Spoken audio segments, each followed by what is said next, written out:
Anne-Sophie Lapix, née le 29 avril 1972 à Saint-Jean-de-Luz, est l'une des journalistes et présentatrices de télévision les plus en vue de France. Avec son style de présentation percutant, sa voix expressive et son assurance rare, elle est devenue un visage familier d'émissions comme C'est à vous sur France 5 et le journal de 20 heures sur France 2. Cependant, derrière le halo de son illustre carrière se cachent de profondes tristesses, des défis difficiles et un effort constant pour affirmer sa valeur.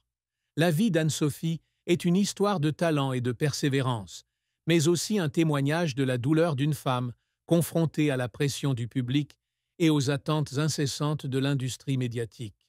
La plus grande tristesse d'Anne-Sophie Lapix fut le sentiment d'isolement et les critiques de ceux dont elle espérait le respect pour son travail, notamment à l'époque où elle était attaquée par les politiques et le public pour son style d'interview franc. Journaliste réputée pour son style d'interview incisif et sans concession, Anne-Sophie a régulièrement essuyé les critiques d'hommes politiques, comme Jean-Luc Mélenchon, qui a qualifié son émission C'est à vous de piège en 2017, et Marine Le Pen, qui s'est opposée à ce qu'elle anime les débats présidentiels de 2022, la jugeant partiale. Ces critiques ont non seulement porté atteinte à sa réputation, mais lui ont aussi laissé un profond sentiment d'incompréhension. Elle a un jour confié à un ami proche qu'elle avait l'impression que le monde entier était contre elle, comme si son dévouement au journalisme était une attaque personnelle. Anne-Sophie a passé de longues nuits seule dans son appartement parisien, à regarder des interviews et à pleurer, se demandant si elle était sur la bonne voie. Cette tristesse a été aggravée par la prise de conscience que, malgré tous ses efforts, elle ne pourrait jamais plaire à tout le monde, et que ce sentiment d'isolement était devenu indissociable de son parcours professionnel. La pression du public et des médias ne provenait pas seulement des hommes politiques, mais aussi des commentaires virulents sur les réseaux sociaux. Après un entretien tendu avec le Premier ministre Jean Castex en 2020, Anne-Sophie a été qualifiée d'arrogante et de méchante sur les plateformes en ligne. Ces critiques lui ont donné le sentiment d'être injustement jugée, comme si son travail, qui exigeait une préparation minutieuse et du courage, n'était pas reconnu. Un jour, elle s'est rendue en voiture à Saint-Jean-de-Luz, sa ville natale, et s'est assise au bord de la mer, regardant les vagues s'écraser sur le rivage, pleurant d'impuissance. Cette tristesse était non seulement un traumatisme personnel, mais aussi le sentiment d'être privée de son droit d'être elle-même, une journaliste qui osait poser des questions difficiles et défendre la vérité. Malgré sa force devant la caméra, Anne-Sophie admet que ces moments ont laissé des cicatrices dans son âme, la faisant parfois douter de sa valeur dans le monde des médias. La carrière d'Anne-Sophie Lapix a été un long parcours, jalonné de grands succès, mais aussi d'échecs et de difficultés qui l'ont laissée en larmes. Née à Saint-Jean-de-Luz, pittoresque ville côtière des Pyrénées-Atlantiques, Anne-Sophie grandit dans une famille aimante, mais est rapidement affectée par le divorce de ses parents alors qu'elle n'a que 9 ans.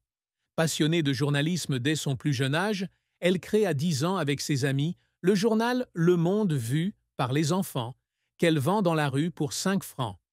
Diplômée de Saint-Thomas d'Aquin, elle étudie à Sciences Po Bordeaux, passe un an à l'université de Bristol dans le cadre du programme Erasmus et obtient son diplôme du Centre de formation des journalistes de Paris en 1996. Sa carrière débute comme reporter indépendante pour Sud-Ouest et effectue un stage à France 3 Lorraine Champagne-Ardenne avant de se lancer officiellement dans la télévision avec Bloomberg TV de 1996 à 1999. Chez Bloomberg TV, Anne-Sophie se fait rapidement remarquer comme présentatrice et intervieweuse, ce qui lui vaut d'être invitée par Jean-Claude Dacier, directeur de LCI, en 1999. Elle y présente plus de 6000 journaux télévisés, tout en travaillant sur l'émission Sortie en salle sur Cinestar et en effectuant un reportage quotidien sur le Festival de Cannes en 2002. En 2004, elle coanime le grand journal de LCI avec Damien Givlet, confirmant ainsi son talent dans le secteur de l'information. En 2005, elle rejoint M6 où elle devient présentatrice principale et rédactrice en chef de Zone Interdite, un magazine populaire, et anime également le 12h50 et le 13h10, le MAG. Le succès se poursuit lorsqu'elle rejoint TF1 en 2006, remplaçant Claire Chazal au journal télévisé de 20h du week-end et co-animant 7 à 8 avec Harry Roselmack. En 2008, elle rejoint Canal+, où elle anime l'émission politique Dimanche Plus et un journal télévisé du dimanche midi, où son style d'interview percutant commence à attirer l'attention.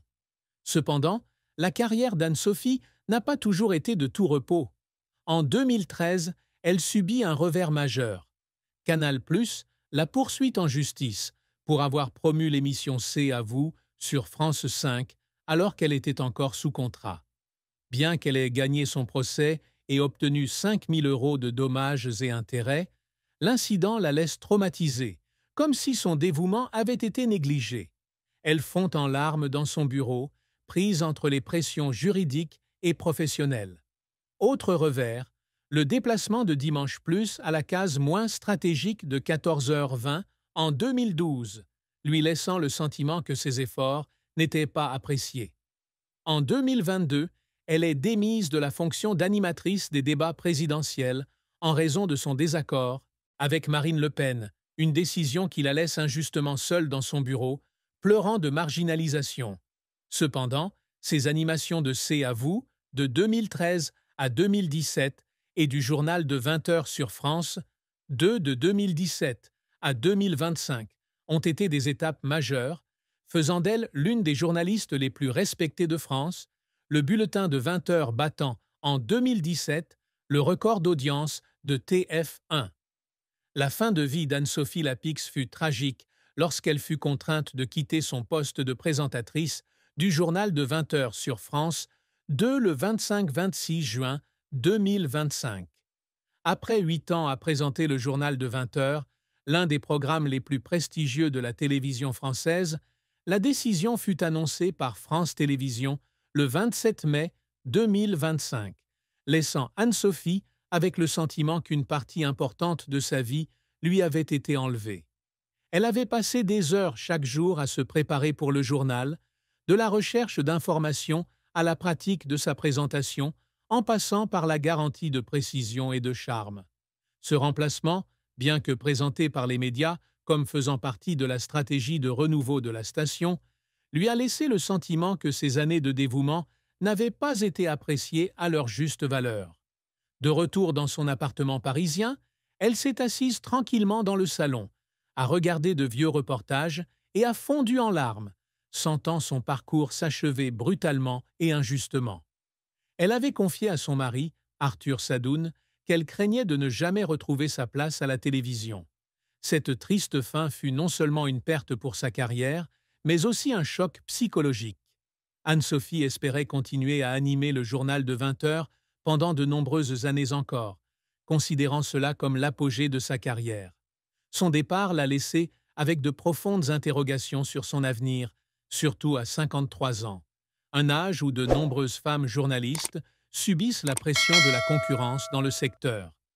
Elle s'est rendue à Saint-Jean-de-Luz, s'est arrêtée sur la plage et a contemplé l'océan, avec le sentiment d'avoir perdu son chemin. Dans les jours qui ont suivi, Anne-Sophie s'est repliée sur elle-même, moins active sur les réseaux sociaux, et a passé du temps chez elle avec sa famille, cherchant son équilibre. Cette fin est profondément douloureuse, la forçant à affronter sa solitude et ses doutes sur sa valeur, mais lui donne aussi l'occasion de réfléchir à ce qu'elle souhaite vraiment pour l'avenir. L'amour et le mariage d'Anne-Sophie Lapix ont été un voyage émotionnel, fait de grandes joies mêlées d'inévitables tristesses. Elle a rencontré Arthur Sadoun, PDG du groupe publicitaire Publicis, en 2008, par l'intermédiaire d'un ami commun, lors d'une soirée parisienne. L'intelligence, l'humour et le respect d'Arthur pour son travail l'ont rapidement séduite. Après 2 ans de relation, ils se sont mariés le 26 juin 2010 à la mairie du 16e arrondissement de Paris, lors d'une cérémonie simple mais intime. Déjà mère de 2 fils, Esteban, né en 2003, et Aurélien, né en 2005, d'une précédente relation, Anne-Sophie a trouvé en Arthur un partenaire compréhensif et bienveillant. Il vivait dans un hôtel particulier du 16e arrondissement de Paris et recevait régulièrement des dîners avec des personnalités du monde des affaires et des médias, comme Alexandre Bompard et Stéphane Richard. Cependant, leur mariage a été mis à rude épreuve lorsqu'Arthur a reçu un diagnostic de cancer en 2022. Anne-Sophie a un jour décrit cette épreuve comme « une terrible épreuve » et elle a pleuré de nombreuses nuits à l'idée de perdre son partenaire.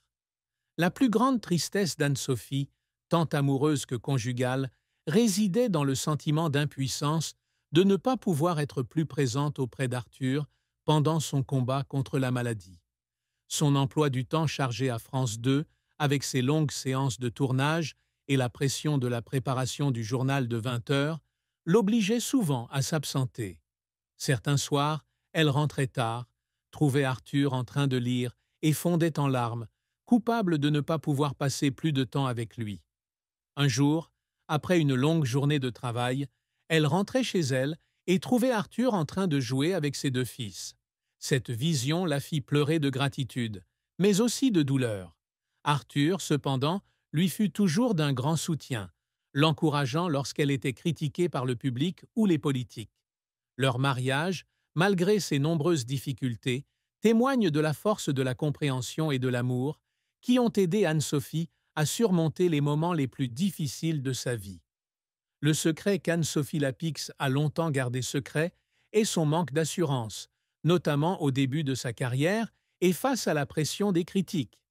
Malgré son assurance face à la caméra, Anne-Sophie s'est souvent sentie incompétente, notamment lorsqu'elle est passée de petites chaînes comme Bloomberg TV à de grandes plateformes comme TF1 et France 2. Elle a fondu en larmes dans son bureau après avoir été critiquée pour une interview avec Jean-Luc Mélenchon en 2017, estimant ne pas pouvoir être à la hauteur des attentes de son public. Elle a gardé ces moments de doute pour elle, ne les partageant qu'avec quelques amis proches et son mari, craignant que la publication ne nuise à son image professionnelle. Un autre secret était la douleur personnelle qu'elle portait après le décès d'un ami proche de l'université en 2000. Cet ami, un aspirant journaliste, est décédé dans un accident, et Anne-Sophie se sentait coupable de ne pas avoir gardé contact plus souvent. Elle gardait une lettre de son ami dans sa boîte à souvenirs, et chaque fois qu'elle la lisait, elle ne pouvait s'empêcher de pleurer. Ces secrets, bien que pesants, l'ont rendue plus résiliente, transformant sa douleur personnelle en motivation pour poursuivre son engagement journalistique. Les réalisations qu'Anne-Sophie Lapix a toujours œuvrées reflètent son désir de devenir une journaliste influente, non seulement par le reportage, mais aussi en posant des questions difficiles et en défendant la vérité. Dès ses débuts chez Bloomberg TV, elle rêvait d'animer de grandes émissions d'information, où elle pourrait influencer le regard des gens sur le monde. L'une de ses plus grandes réussites a été d'animer C'est à vous sur France 5 de 2013 à 2017, où elle a fait de ce talk-show une plateforme pour débattre de questions politiques et sociales dans un style à la fois accessible et incisif. Elle est également fière d'avoir été choisie pour remplacer David Pujadas à la tête du journal de 20 heures sur France 2 en 2017, une étape importante dans sa carrière.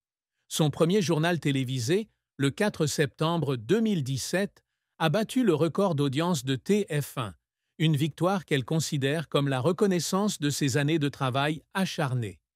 Anne-Sophie Lapix a également connu le succès en animant l'émission Le Grand Échiquier sur France 2 de 2018 à 2021, rapprochant la culture et l'art du public. Elle a également joué dans plusieurs films tels que Bon Rétablissement et Goliath, démontrant ainsi sa polyvalence. Ses efforts inlassables, de ses veillées tardives à la gestion d'interviews stressantes, ont fait d'elle un symbole de professionnalisme et de dévouement dans le monde du journalisme français. Elle s'implique également dans des actions caritatives, notamment en soutenant des organismes de santé pendant la pandémie de Covid-19 et en investissant dans des projets culinaires, témoignant ainsi de la diversité de ses passions. Ses réussites, de devenir l'une des journalistes les plus respectées à laisser une empreinte dans la culture et la charité, sont le fruit de sa persévérance et de sa passion, faisant d'Anne-Sophie Lapix un symbole d'excellence et de détermination. La famille d'Anne-Sophie Lapix a toujours été d'un grand soutien dans les moments les plus difficiles et comprend la tristesse qu'elle a éprouvée. Claudine, la mère d'Anne-Sophie, psychologue, a confié son inquiétude pour sa fille face aux critiques du public et des politiques.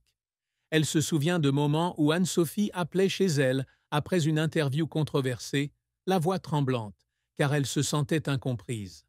Claudine l'encourageait toujours, lui rappelant qu'elle était une journaliste talentueuse et qu'elle ne devait pas laisser la critique ébranler sa confiance. Elle était fière de voir Anne-Sophie animer le journal de 20 heures, mais aussi profondément émue de savoir que sa fille subissait une forte pression professionnelle. Gaëlle, sa sœur aînée, professeure de musique, était également proche d'Anne-Sophie. Elles partageaient une passion commune pour la musique classique et la danse lorsqu'elles étaient enfants, et Gaëlle avait toujours admiré la persévérance de sa sœur. Elle a un jour confié avoir été inquiète lorsqu'Anne-Sophie a traversé une période stressante due à la maladie d'Arthur en 2022, lorsqu'elle a vu sa sœur devenir plus calme. Gaëlle invitait souvent Anne-Sophie à Saint-Jean-de-Luz pour se détendre. Elle se remémorait les moments passés ensemble sur la plage, à se raconter des souvenirs d'enfance pour l'aider à oublier la pression. Le père d'Anne-Sophie, Claude, entrepreneur dans le bâtiment, a conservé une relation étroite avec elle malgré son divorce avec sa mère lorsqu'elle était jeune. Il se dit fier de la carrière d'Anne-Sophie, mais craint qu'elle ne garde trop d'émotions en elle, surtout après son élimination du journal de 20 heures. La famille d'Anne-Sophie la considère comme une femme forte, mais vulnérable, et elle l'a toujours soutenue avec amour et compréhension, l'aidant à surmonter la plus profonde tristesse de sa vie. La triste fin d'Anne-Sophie Lapix n'était pas seulement son départ du journal de 20 heures en juin 2025, mais aussi son parcours émotionnel douloureux, alors qu'elle était confrontée à des doutes quant à son avenir à la télévision. Après la fin de l'émission, Anne-Sophie a eu le sentiment qu'une part importante d'elle-même lui avait été enlevée. Elle a passé des jours à Saint-Jean-de-Luz, à se promener sur la plage et à chercher la paix, mais les commentaires négatifs sur les réseaux sociaux concernant son remplaçant n'ont fait que la blesser davantage. Un jour, elle a publié une photo sur Instagram, seule sur la plage, le regard pensif, comme si elle cherchait des réponses à des questions sur sa vie. Les jours suivants, Anne-Sophie s'est repliée sur elle-même, partageant moins sur les réseaux sociaux et passant plus de temps à la maison avec sa famille, cherchant un équilibre. Le chagrin d'Anne-Sophie provenait également du sentiment que ses efforts, au fil des ans, n'étaient pas pleinement reconnus. Malgré ses nombreux succès, de C'est à vous au journal de 20 heures, elle avait l'impression de devoir toujours faire ses preuves.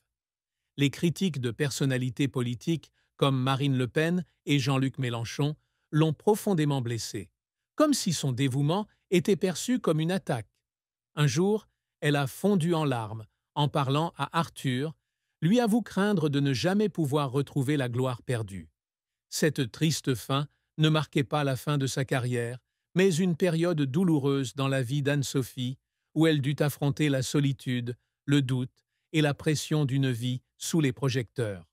Pourtant, au fond d'elle-même, Anne-Sophie gardait espoir, persuadée qu'elle trouverait un nouveau chemin pour continuer à briller, comme elle l'avait toujours fait au fil des ans.